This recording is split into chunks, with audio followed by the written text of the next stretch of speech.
when I was writing down this week, trying to condense my notes in terms of how to introduce these folks, I had a hard time because I needed to condense it and condense it and condense it.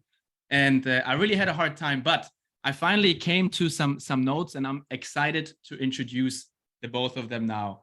They're bringing a combined 31 years of experience in real estate to scale and to grow their impact by improving the lives of their communities and clients alike via large multifamily investments, which is what we're here for, right?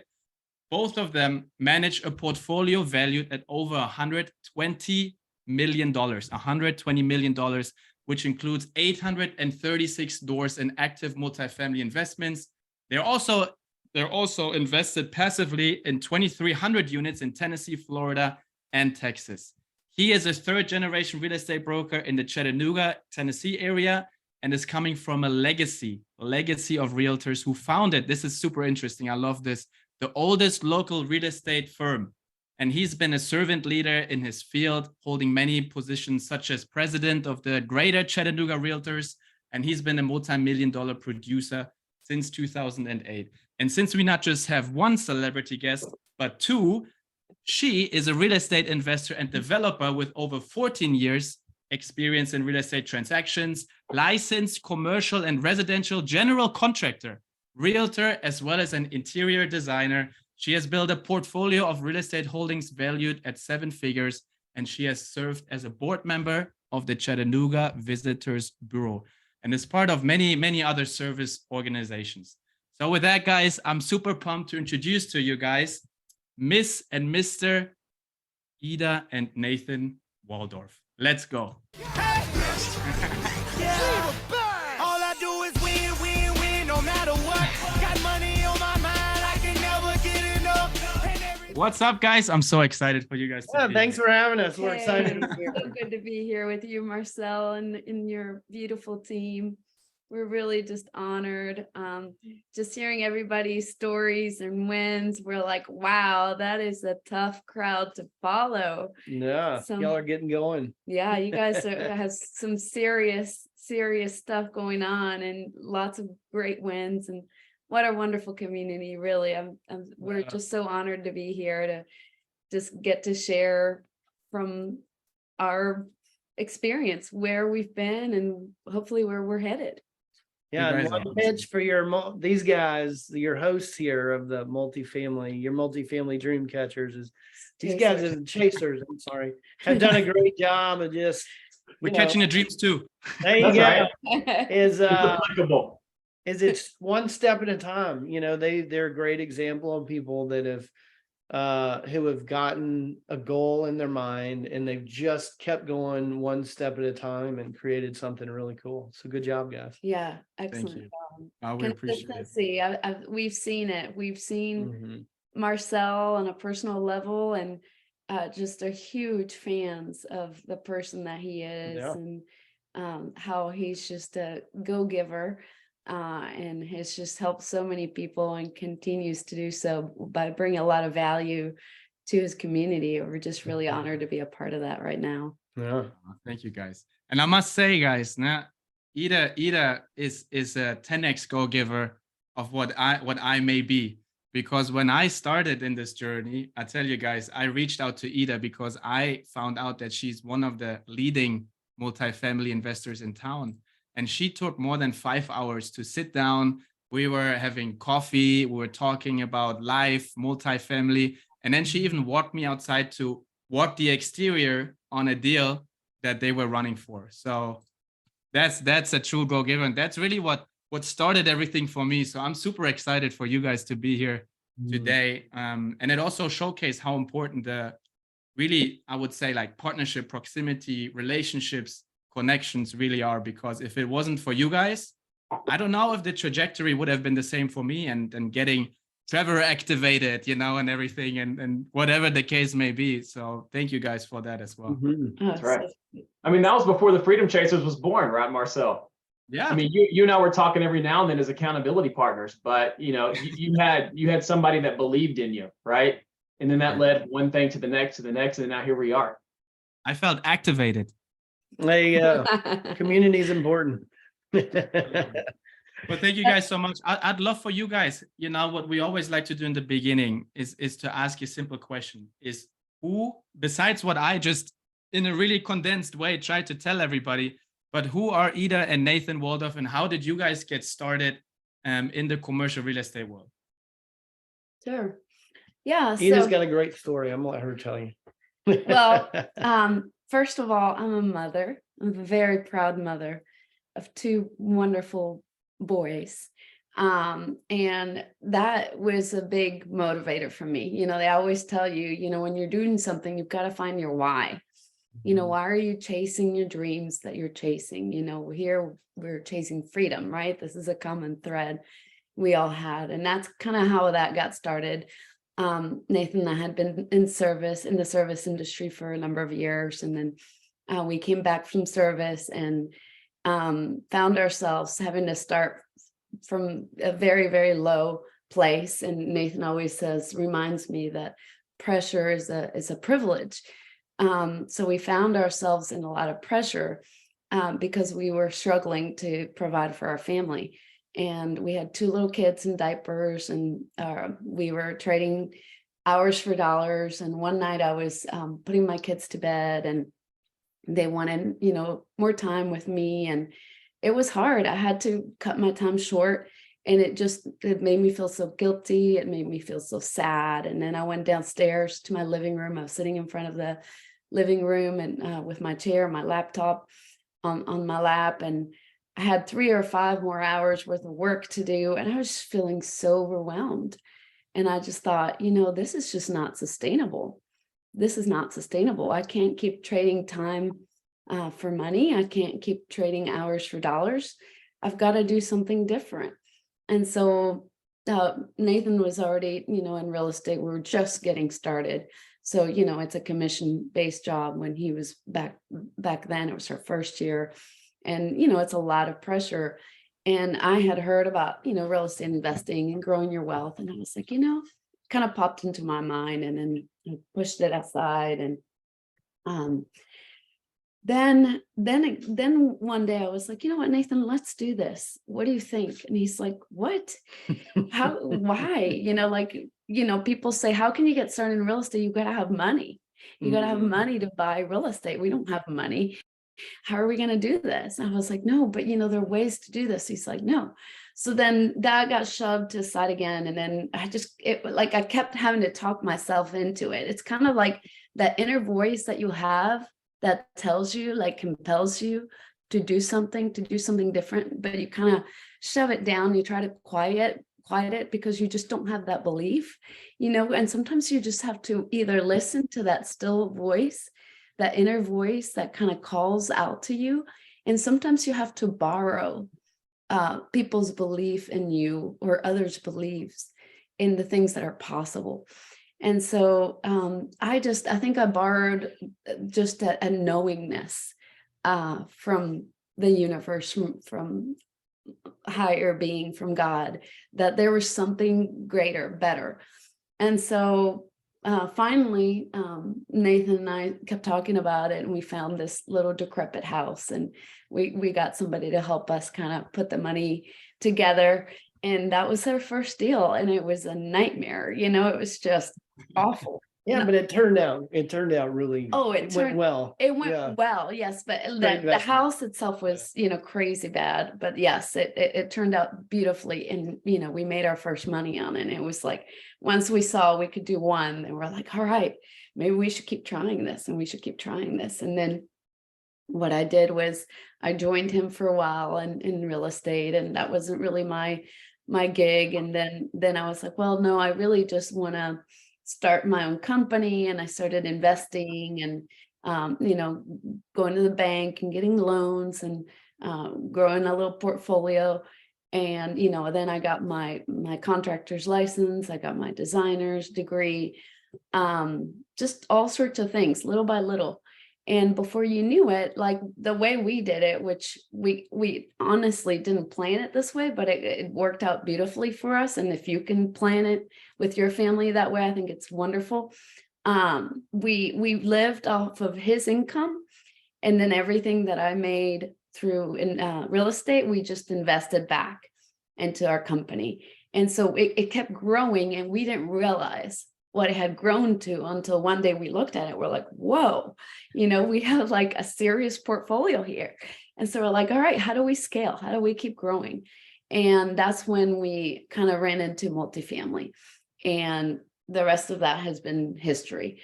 So that's how we got started. And, it got to the point where before I worked around the clock to earn and to make a living. And now my efforts, don't have to match my income. It's gotten to where you're creating this passive income gig on the side. It's about leveraging.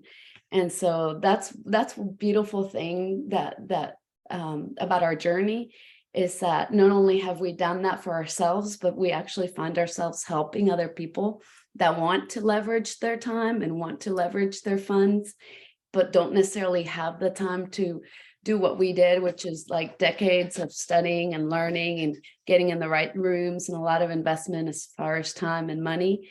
We get to help people leverage our expertise and, invest in deals via passive multifamily efforts that we put together.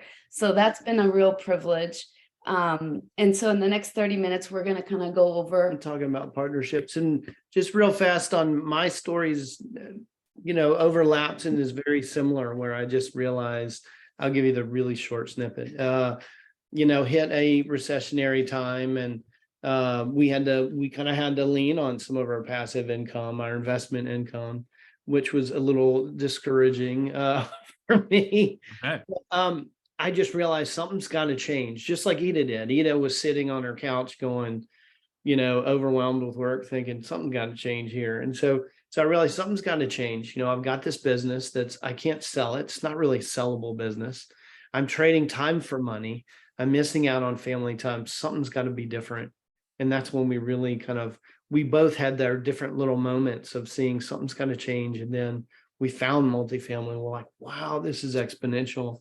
And this is really cool. And not only will it bless us, but it'll bless our community around us, because it'll give them an investment that they can't usually have. So it's super cool.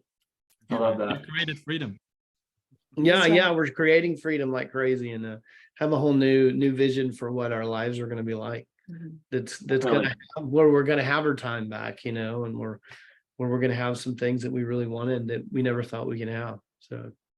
So y'all are doing full-time multifamily investing right now, correct? I'm still selling residential real estate some right now, and then Eda still does some development, and then she does some building stuff and stuff like that still. We're all in real estate. So Yeah. we're still actively managing our businesses and kind of edging towards making multifamily our full-time gig. Yeah. Okay. Yeah. The reason I was asking is because a lot of us here are not in full-time real estate in whatever capacity that is, right? Whether you have your corporate job and you're just kind of doing that thing, or whether you're a broker. Maybe we have some real estate agents here on the call, but as far as their investment portfolio, it's not where they want it to be. So I'm curious. I want to hear a little bit about y'all's dynamic of working together. Nathan, you were selling stuff. Eda, I'm still not quite sure what you were doing during that time, but obviously y'all had other stuff going on. You had other stuff going on. This is my point and my question. You have other things going on. How did y'all work out the dynamics together, and who would take responsibility for what, bringing that together to make some magic happen in the real estate space? Because that's a lot of our situations, right? We got to find somebody that we can work with, that we gel together to make magic happen in real estate and get more of that freedom that we want.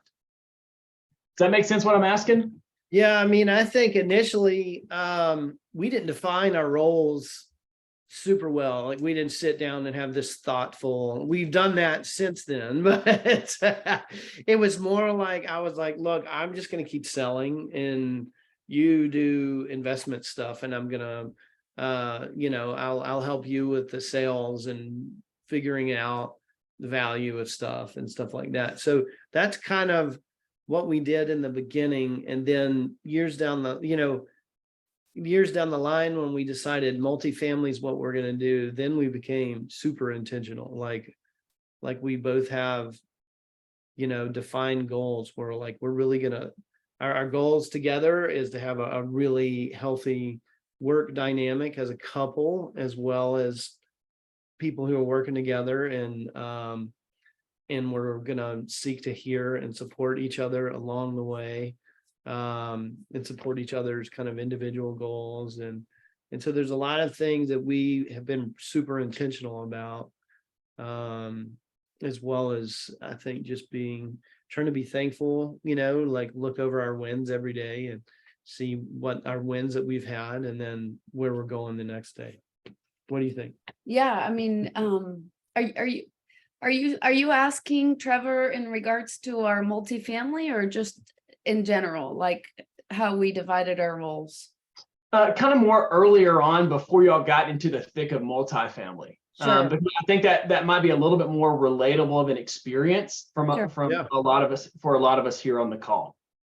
Yeah, and I think Nathan said it perfectly. We kind of flailed and flopped into our roles. We weren't as intentional. In fact, that was an area of struggle for us, because there wasn't a very clear definition of what we were doing. And like I shared earlier, we kind of fell into it, and then before you knew it, we had, in our separate efforts, built this wonderful portfolio, but it wasn't something that we necessarily planned. And that's, something that, people here, since you are, being intentional, can do that. You can sit down and say, hey, what are your strengths? What do you love to do? How can I support you? And so that's one thing that we continue to do now. Yeah. And one thing we tell people, I think we weren't intentional first time, and that was sort of a mistake. Everything worked out. God knew what he was doing, but now when we started our multifamily company, we really said, we're going to be intentional this time, and we're really going to kind of, we have more divided roles this time, and it's a little different. And that's the kind of advice we give, is like, figure that out ahead of time so that you can work well together, and that you The process, right? Cool. Yeah. The process that just takes time as well. And I'd love to touch on one thing really that you mentioned, Eda. I think you said it before, is this belief, right? Is this belief in yourself? Can I really do it? Like, it would just be easier to just take a step back, let me just go sell my time again, and live that. I wouldn't just call it, ordinary life always sounds so bad, but really the normal life, so to speak, right? And I want to flip that to the community and everyone that's here, because I know I struggle with that myself, this belief, like constantly, like, can I really do it? Oh my God, it's a lot, like millions of dollars. Like, am I able to do this? Who here in the room today has those thoughts, on a consistent basis every once in a while, that you struggle yourself, put like, I don't know, a 1 in the chat or something like that, where you sometimes feel that, am I really, almost, am I worth it to achieve this kind of success? Can I do it? Or is it maybe too much for me? Because here is, and I see people feel the same way. Heck, matter of fact, I felt it this week when everything got a lot, like I had so much pressure on the W-2, like kids gone, and I felt like really overwhelmed. And this is really where your partnerships, come big time into play, right? I can guarantee everyone here, if it wasn't for Trevor, if it wasn't for Victor, honestly, if it wasn't for you guys here locally as well, there's no way that we would have closed a 40-unit deal, for example, in the time we did. There's no way that we would be here yet again, have another platform for people like you to come on and share to everyone that's here. No freaking way. Absolutely impossible. And I noticed that when I was running a little bit on my own on the single family side, where it's more like a little like this always, I feel like. So with that being said, it's these partnerships are so essential. And I know you guys, you have one major advantage, of course, which a lot of us here have as well. So I don't want to discredit that, but you guys have each other, which is huge, right? Which is absolutely huge. But I know that you guys built some strategic partnerships as well along the way. So you guys, like you said, can scale to the next level, you know, and really bring people to the table, you know, that are stronger in some areas where you're lesser stronger, and where you can add value to them because you're stronger in areas where they are not. How did you guys start that? Like, how was that experience for you, and how did you find and build those partnerships? So you know, it's so important to understand that multifamily is a team sport. There's absolutely no way that Nathan and I could have done this by ourselves. And it's really humbling because that's what we had done all that time before, was just like think that we had to have 100% piece of the pie, that we had to go after it.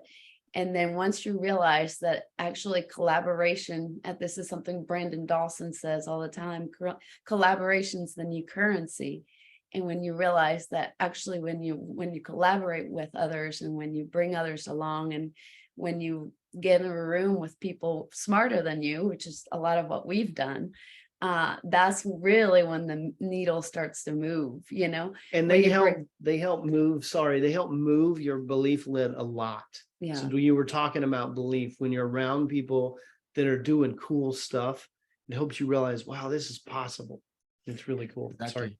That was Eda for me in the very beginning. Yeah. That's so sweet. So, no, I mean, I saw the fire in you. You already had it there. You just, you know, that was maybe a little kindling, but that was about it. I mean, you were going there all on your own, no matter what. So, but no, multifamily is a team sport. And so really, you know, it's about being of service to people that can help you move the needle. And so what we did is we got in the right rooms. We got surrounded by communities like this one, and got to know people, and try to find ways to be of service. And the point of it is to get around people that really have a lot of experience, you know, and get to know them. And so what we did is one of the most important things is finding people that align with your values.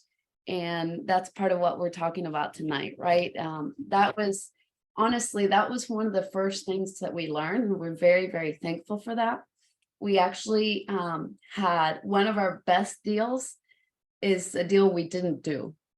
And the reason I say that is because it taught us so much. Sometimes, you know, in failures, that's where the golden nuggets are. Yeah. And we got major golden nuggets because we were so excited. Sometimes you get so excited because you get opportunities to go into these deals, and you're like, yeah, I'm going to go into this deal. I'm going to be a GP.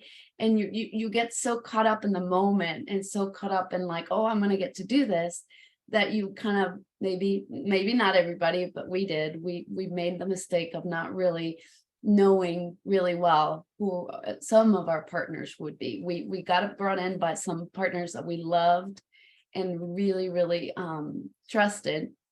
But then there were other people on the team we didn't know very well.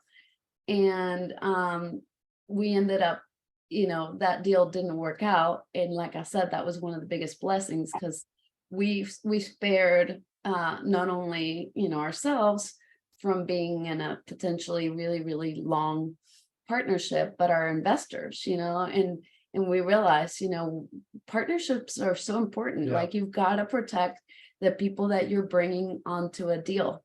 You know, these are people's earnings. These are people's life savings sometimes, you know. I mean, you hope that's not what they're doing, because you want them not to take undue risks.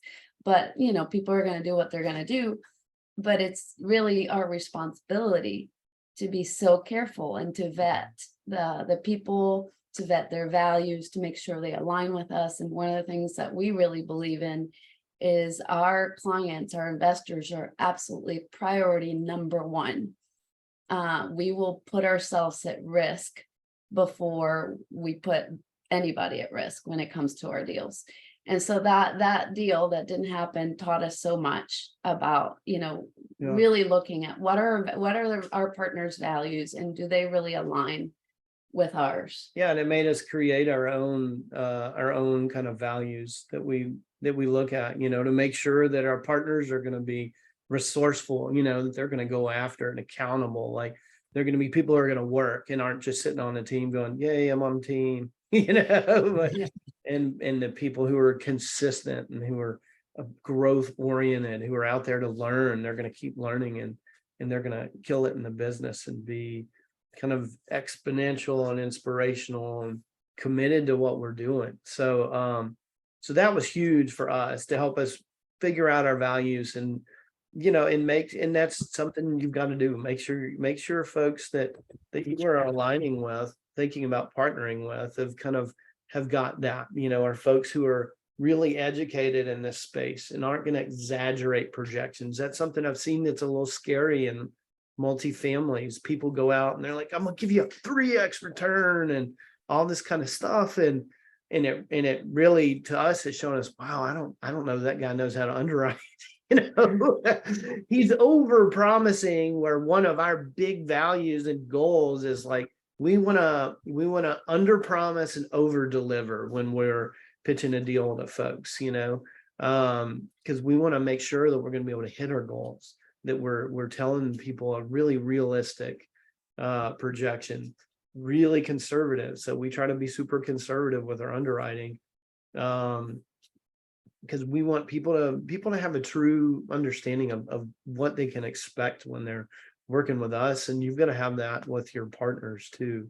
You know, and we've had some good friends like Amanda and Paula, who've invested with us several times because they've seen how we kind of interact. They put their confidence in us and kind of given us their hard-earned money and invested in several of our deals. So you know, we really work, like Eda said, to be customer first and client first. And that's the kind of communities that we try to surround ourselves with in general. And then we choose our partners from communities like those. So yeah. I even had my family invest in your deals. Yeah, he did. So Isn't that nice? sweet. We love having your family on our deal. Thank you, Marcel. That was so sweet. Yeah. Wonderful people. But yeah, you know, it takes it like I said, it's a team sport. And so really you've got to look at somebody who's sourcing a deal. You got to do look at an underwriter, a team of people that are doing the asset management, that are operations specialists, a disposition team, legal. You got to have a key principal who can help you get the loan. Engineering, I mean, environmental. Can I say this? One of our first deals, we were like looking at this 100 some odd thing in Knoxville, getting fired up, and we had a team of us, and that's it. You know, so we're like, all right, we're ready to get this thing, and we didn't have a key principal, we didn't have, you know, SEC attorneys, we didn't have, you know, all these people that we needed on our team to pull this thing off. And for some reason, we thought we were going to be able to buy this thing. And that was a huge first lesson for us. Like, ew, we got to have the team first, then we do it. But sorry, go ahead. Yeah. That's great. I got a question for you guys. When y'all are looking to partner with somebody or to bring somebody on, what are some non-negotiable core values that y'all are looking for that really, in your opinion, should be there for everybody? Honestly, if you want to operate in the space with integrity, what should be there? And granted, there's multiple words that kind of have the same meaning, right? But if you could just help our community start to get that thinking going, where all of us, man, Marcel, maybe by the end of the next week, man, we just challenge everybody on this call. What are 5 core values that you want to hold near and dear on how you operate? Maybe we do something like that and then post it into the Facebook community. Yeah. Something like that. But we encountered that same situation. We knew we had to establish core values. We knew what was already there. We just had to put words to it. Yeah. And that was a very important exercise that we went through earlier this year. But yeah, what would you guys say? Yeah, I mean, when we started our company, that's one of the first things that we did. We sat down and we said, okay, what are we about? You know, who are we? What are we about? And what kind of people do we want to align with as we continue to grow so that we stay consistent? And one of the things about multifamily, it's actually a very small pond. And when you do things that are not ethical, it catches up to you pretty quickly. And word gets around pretty quickly. And so, just out of principle, that's not something we would aim to do. It doesn't mean you're not going to make a mistake one day or another. I mean, we all can make mistakes, right? But you do have to have that foundational set of beliefs. And so for us, like, we knew, first of all, we knew that we wanted people that would put their clients first. That was a number one, and that's a number one for us. Like, we serve people. We are here to allow people to receive more and do less. And the way that we do that is by putting them first, right? We call that accountable. So that's one of our biggest ones. You've got to be accountable. So you're accountable to your investors. You're accountable to one another on your team, that you're going to pull your weight and not just be the guy that's a GP. Yeah. And I think growth and results oriented was another one we put on there. It's huge for us. Yeah, you've always got to be growing. What you were talking about earlier, Marcel, I mean, that's mindset. When you have to go raise several $1 million, that's tough mindset. You got to make calls. You got to get a lot of no's, and that's okay. No's are okay. I used to get upset about no's, but now I'm just like, no, cool. But you're going to hit a lot of no's before you get yeses and find investors. Yeah. And I think growth oriented for us is so important because, I mean, how you were saying, Marcel, a minute ago that, just last week you were feeling kind of like, oh, I'm kind of lacking in belief. I mean, that happens to us. It happens to everybody. All the time. We're always like, fear is always going to creep in, so you have to realize, like, we're really on this earth, in my opinion, and it is my personal goal to become the very best version of myself that I can. And I want to surround myself with people that have that same view, because we have to realize that we can always be better. We can always do better. We can always give more. We can always serve more.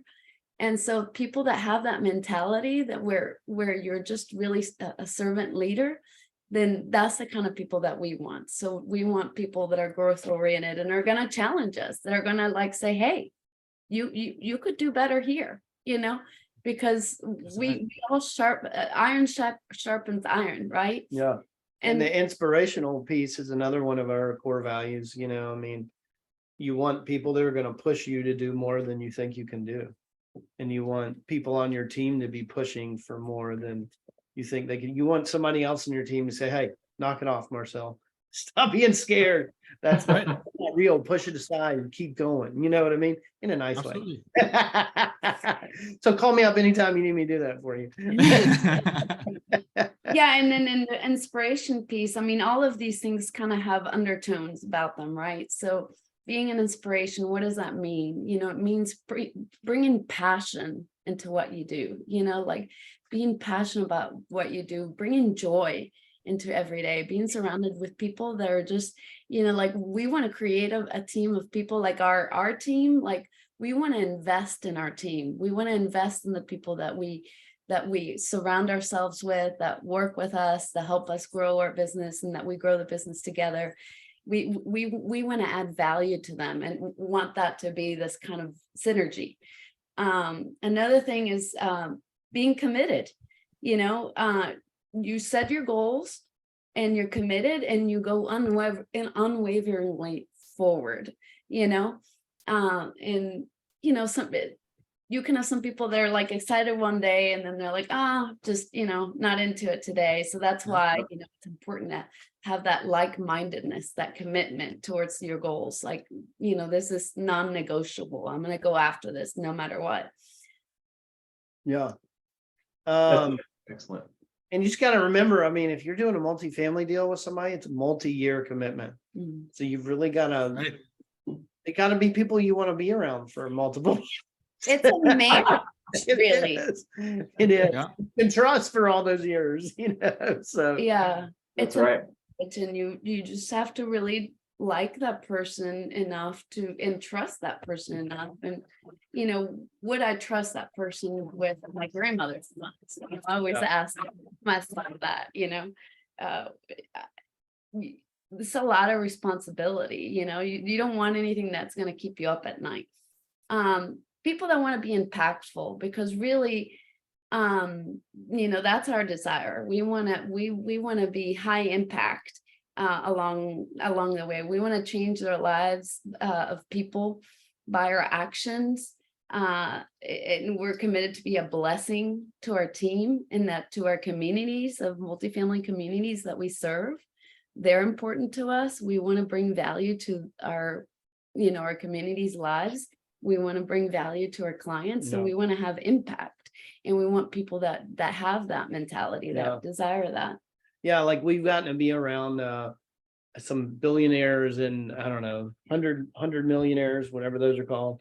And one thing, a common theme over and over again is, well, it's kind of like if you look at a Coke in the 60s was maybe like a nickel or a quarter, right? Coke today is like $2 or something or more if you go to the convenience store and pick it up.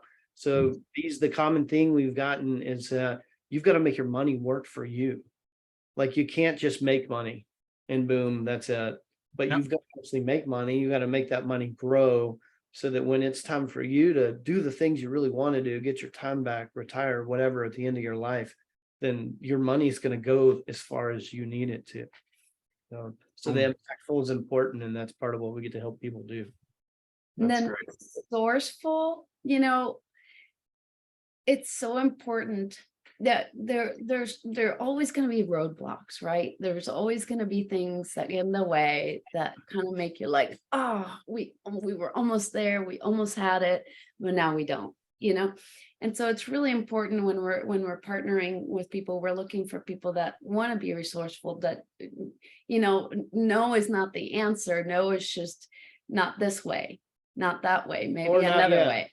Or not yet. Yeah, it could be. But people that can find, solutions to everyday things and to more complex things, that are willing to go the extra mile, that are willing to think creatively, that are willing to do sometimes even sacrifice, in order to bring blessing for the greater good. Those are kind of our core values.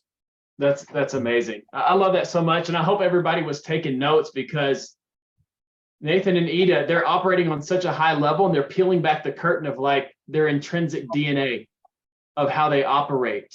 And I mean, there's no doubt that because you guys have operated by these things, that's a big reason why you are at where you are today.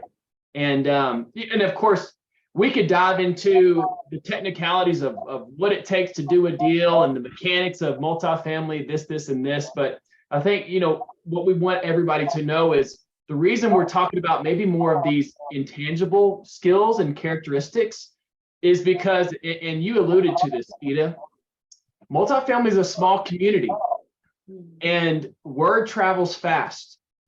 And if you don't have integrity and a good name in the industry, your multifamily journey, you could see it in the tank quick, regardless of how good of you're at acquisitions, capital, raising, operations. Your name holds so much value in the multifamily space. And so in light of that, I wonder if you guys could just take a couple minutes. We're going to open it up to Q&A here pretty soon. Just take a couple minutes and help us understand maybe some of the pitfalls or traps that multifamily investors can fall into. And that we need to be watchful for, that could tarnish our name and reputation. Yeah, like what we said earlier, that over promising type mentality. Think about it, like you can be a great equity raiser, but if people don't get what you're saying because you exaggerated, they're not going to be able to raise a dime again after that. I'm not going to say that there aren't. You've got to be a great communicator and, transparent with people, because there are going to be times where the deal's not going the way you hoped, where your property management company is not filling the units like they should. And you're going to have obstacles, but you need to make sure that your investors know and you got to keep working on it, be resourceful, get it done, but yeah, I mean, your word is kind of your bond, so you got to make sure you're telling folks like it is. Yeah, transparency is key, like sometimes, people will say whatever they can just to get somebody interested. And that's just not honorable, and it's not fair to the people that you're bringing on at whichever capacity, So I think vulnerability is beautiful, when you can say, like, this is really the best that we think we can get. And if you exceed somebody's expectations, that's great. But when you disappoint somebody, that's just heartbreaking, So that's definitely, like, I think foundationally, when you're whether you've already gotten started or you're just getting started on your multifamily journey, I think you need to establish who you are and what you're about. You need to establish your core values, and you need to look at them every day. And you've got to really think, am I living by these? And am I attracting people that fit this criteria? And am I bringing people in that fit this criteria? And if they don't, then you either need to have a conversation with that person, or you need to reevaluate your criteria for the people that you're working with, And it applies even with like brokers, like we saw people last year intentionally making high offers, thinking, oh, I'm just going to get it secured at this high number, and then I'm going to try and beat the price down later by saying I got retraded by my lender, which sometimes that was a very just a difficult problem and issue, and some people hadn't done their homework, but a lot of times they were like, I'm going to find a way and due diligence to beat the price down later. And you can't do that, or those brokers aren't, when it comes to you, when there's an LOI that you've presented after you've done that to a broker and then 3 others, or maybe just 1 other, they're probably going to say, yeah, this one's not so safe. He didn't do us right on the last deal, so we're going to this one. And that's a little different than residential. It's in residential. Sometimes people use the inspection to beat you down, but that's not the way it is in multifamily. That commercial broker is looking at who's safe, who's going to do what they said they were going to do. And that's why, like, really crunching your numbers, getting all your data together ahead of time so that your offer is your offer, and that's what you're sticking with, unless they did something super fraudulent, like the seller, unless his, leases are, you do a lease review and what they said was there is not, or something like that. False information. Yeah. No, I get it. That I love that.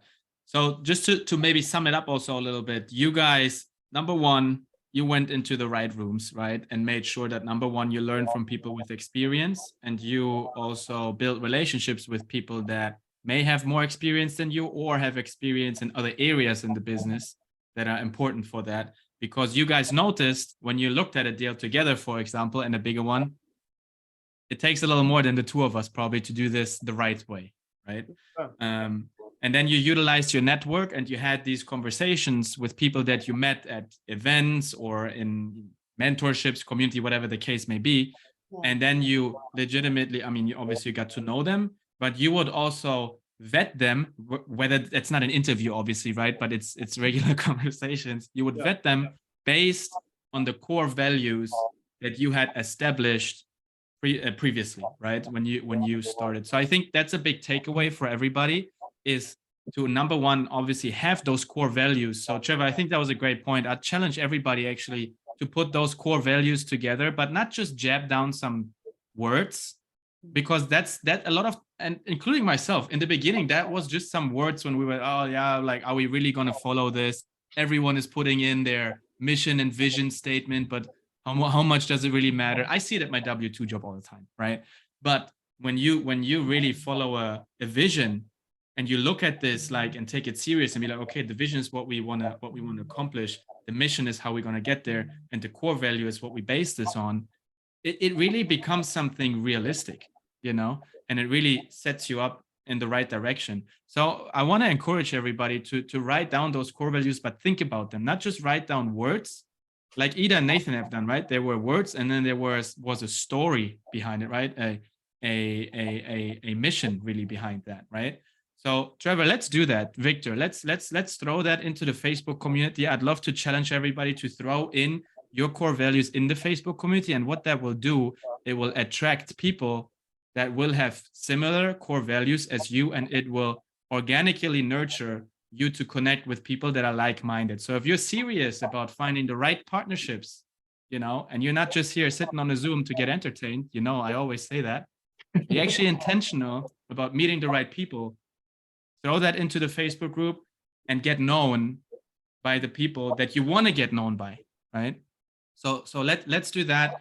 Man, I just loved how you guys laid that out, because it's important for people to see that stuff is real, you know, and that you guys found, I know you found some amazing partners through that, and that really sets your foundation up big so you can move forward and be successful in the long run, not just in the short run, right? Yeah, and it's about building relationships, really. This is what at the core of everything is, you know, you're not going to jump on a deal tomorrow with somebody that you just met, you know? Right. I mean, And you really shouldn't. if You that's need to what know you're before you doing, do then, that. you know, Yeah. maybe, you know, question it, you know, maybe, you know, some people is like love at first sight, and you know, but for most of us, it takes really getting to know the person. And so I would just really encourage everyone, when you're looking at a partnership, really get to know the person, like observe them, watch them, build a relationship with them, get to know how do they react when things are not going their way. Well, what kind of things are they that do you see that maybe give you red flags? Like, don't ignore that, you know, listen to your heart, follow your intuition, and really take seriously that connection that you have with a person. You know, like even in your say you're like, yeah, I want to do this, I want to get in a community with people that are way further ahead along and than I am, and to build those relationships. You want those core values. You want to make sure that community's core values matches yours too. Yeah. And that's how you keep partnerships, right? That's how you keep them, actually, which is the big key. Making relationships is easy, but keeping them is big. I know Eda probably smiles at what Benjamin is saying here in the chat right now, which this is a perfect example of it, right? Yeah. so sweet. Yeah, Benjamin's a good guy. He's in Atlanta too. Yeah, Yeah, he's doing awesome. multifamily. Yeah, y'all should connect with him. Love it. Wonderful And guy. no, I see. I love how everyone here is collaborating in the chat. I see Mike up there. I see Iffy, amazing person, has been showing up for months and moves the needle week by week. Love her seeing here. But with that being said, also let's maybe open the floor here a little bit. We got like 10 minutes left. Anyone has any Can questions? we tell them about our giveaway? Oh, that's right. Let's do that, man. I even wrote it down here on the note. Don't forget the giveaway before the Q&A. And then we totally will be happy to stick around for Q&A. But so we've got a giveaway for you guys. It's called it's kind of your next step. So we get asked all the time, you know, hey, can you help me get in get invested or get in multifamily? And of course the answer is yes, we can help you. So one of the next steps that we've created is if you go to the wealthbuildingtrifecta.com. So make sure you put the on there, or you're going to end up at some guy's crypto site, the wealthbuildingtrifecta.com. Sign in and get a free copy of what we call the Wealth Building Trifecta to see if multifamily is right for you and to kind of get next steps. And what we're going to do is we kind of give a bonus. If you sign in today or as soon as you see this, then we'll give you a free 30-minute customized plan for you to meet your investment needs kind of via Zoom. So we've spent, a few $100,000 or so learning how to do this, that's part of, because we wanted to make sure that if we bring in money into deals that isn't ours, that we really knew what we were doing and we're experts. And so we're going to give you kind of a free consultation after us having kind of developed that expertise. And so what that is like it's a 30-minute call to get you started. What it does is help you map out your next steps so that you're not wondering what to do. And what it means is that you'll be that much closer to that life of your dreams, to getting your time back, and kind of building that legacy of wealth that you're looking for. So, and it works for you, whether you've got millions of dollars saved or a few $100,000 in a 401k or an IRA, or even just $50,000 to invest in a deal. This guide is for you, no matter what the case. So yeah. I love it. So make sure you guys all plug into that, right? Just because it's free, that doesn't mean it's bad. That's always the biggest thing we say here. That's the biggest disadvantage of the community, is that it's free. So people don't always feel the accountability. But guys, this is real stuff. So take advantage of what you get here from Ethan. I do that all the time. Eda and Nathan. Oh God.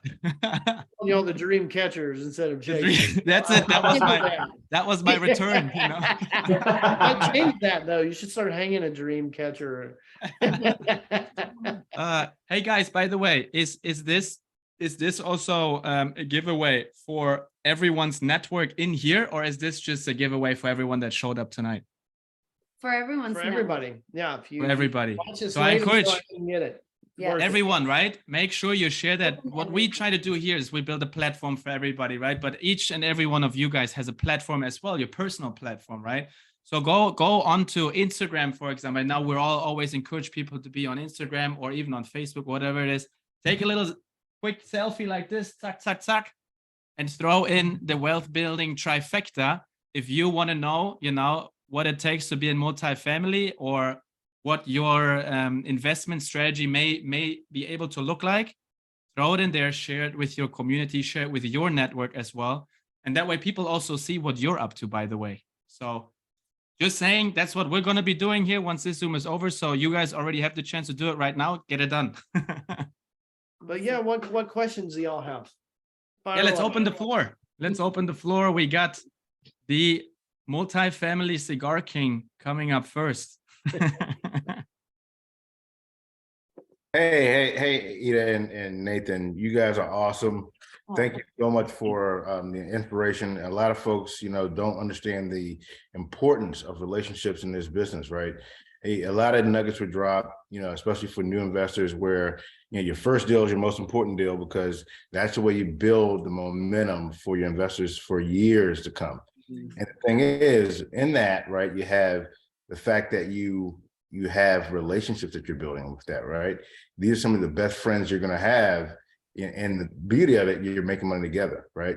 Yeah. But I wanted to highlight something you guys said that was a distractor for me early on, the no's, right? So when you're raising capital, and, you know, everything out here today, the Ponzi scheme or get rich quick scheme, you know, folks are hypersensitive to, oh, give me your money, right? But it's bigger than that, right? You have to really develop those relationships and leverage the people that are close to you, and really find out what their vision and goals are, right?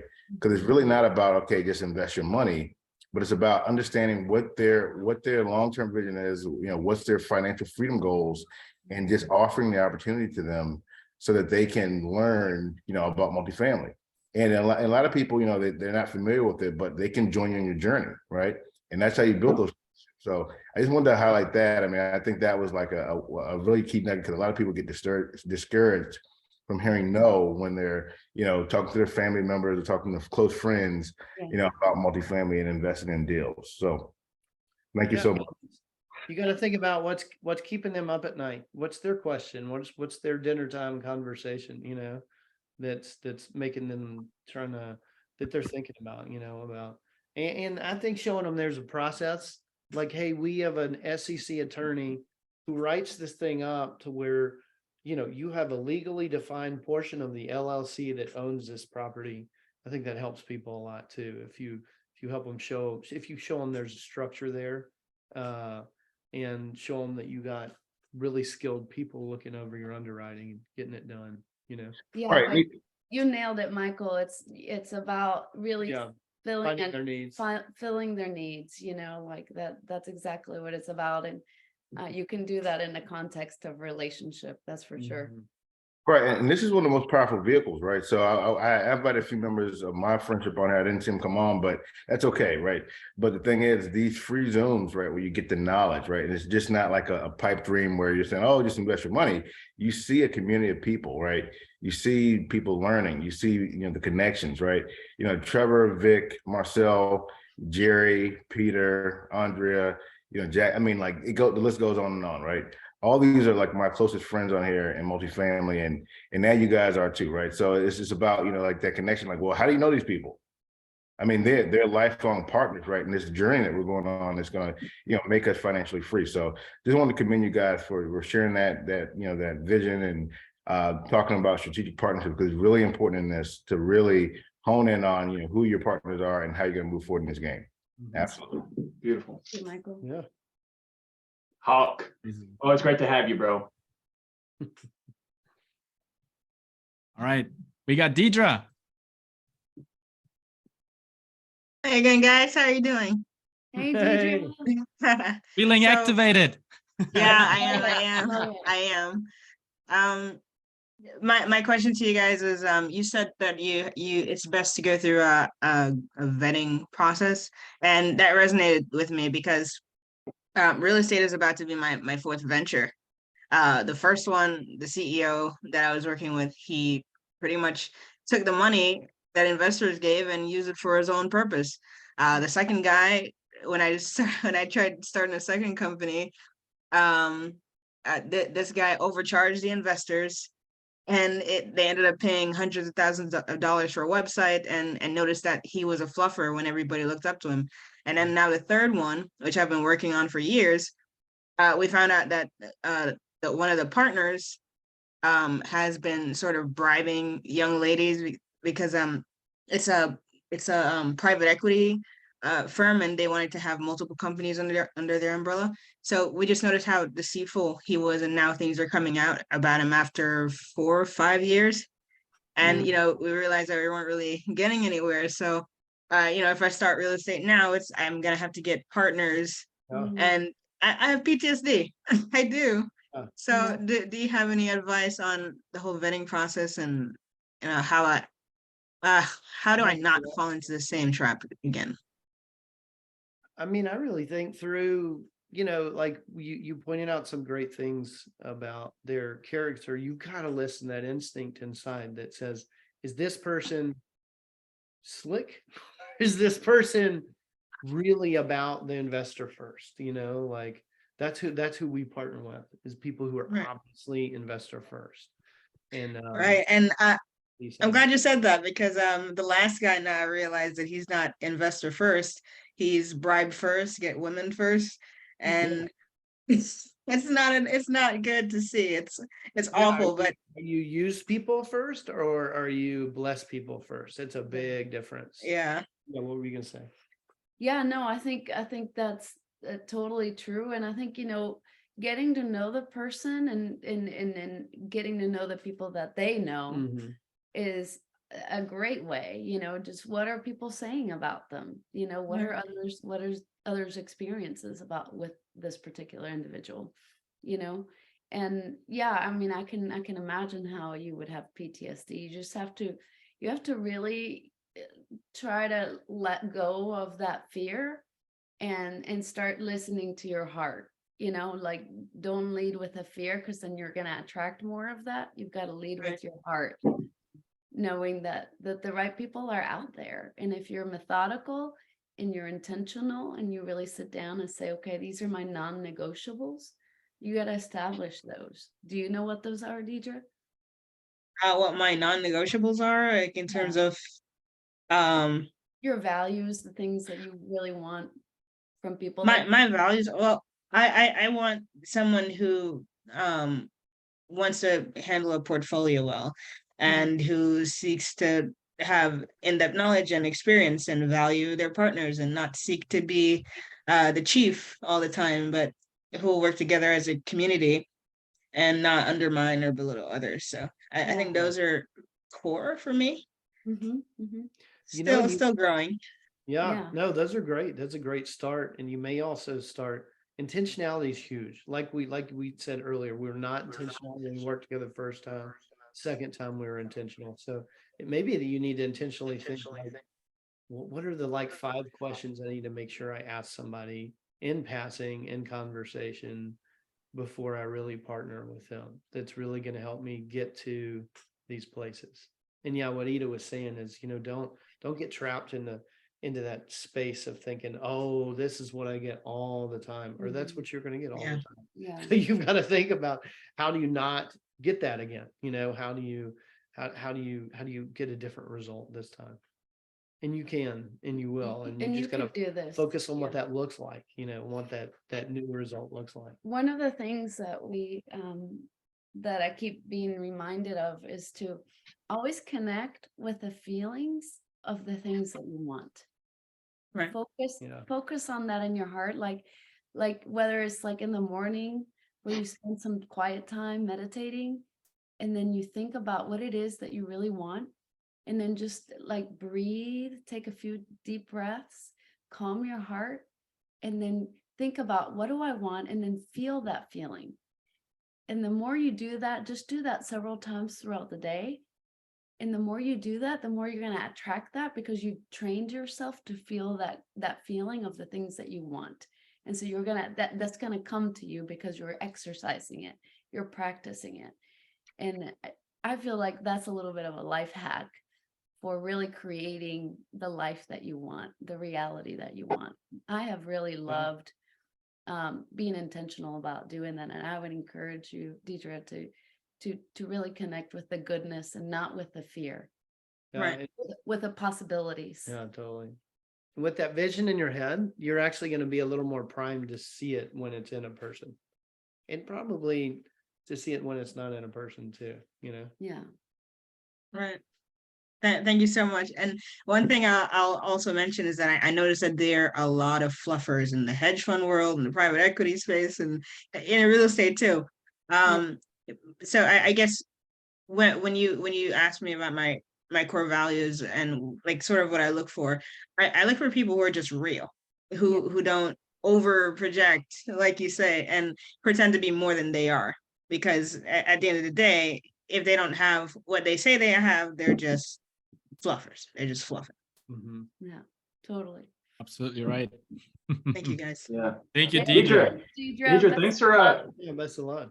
yeah, thanks for showing some vulnerability here. Yeah.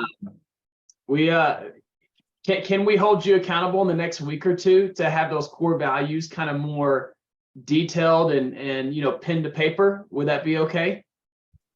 Love it. All right, awesome. We appreciate you coming on and asking that. All right. Well, let's close us out here. Maybe one thing to mention, Eda, your energy is so calming, steady, and powerful. I second that. I love that, Ashley. Great comment. Nathan, you as well. Jokes aside, hey, thank you guys so much for joining. I'd love to ask everybody. We'll be sharing who we got on next week. We got another powerhouse on next week. But before we do that, guys, let's show some appreciation here for our celebrity guests of tonight. Let's throw some fires in the chat. Let's throw some whatever emojis you got cooking there into the chat. Say thank you, whatever it is. Let's showcase that we really appreciate Eda and Nathan here tonight.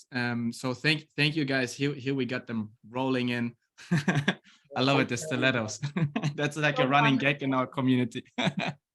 We love you guys. Thank you so much for having us. Really, it's an honor and a privilege. Yeah, it really is. Thank you guys. Thank you so much. So for everybody as well, if you want to rewatch this, it will be posted probably by tomorrow on the YouTube page. We'll shoot out an email so everybody has it. Share it with the people that missed it, that you think need to see this, and make sure that everybody knows about our celebrity guests, and share this with your personal community, right? Because we want to grow, not in quantity, to be honest, but in quality.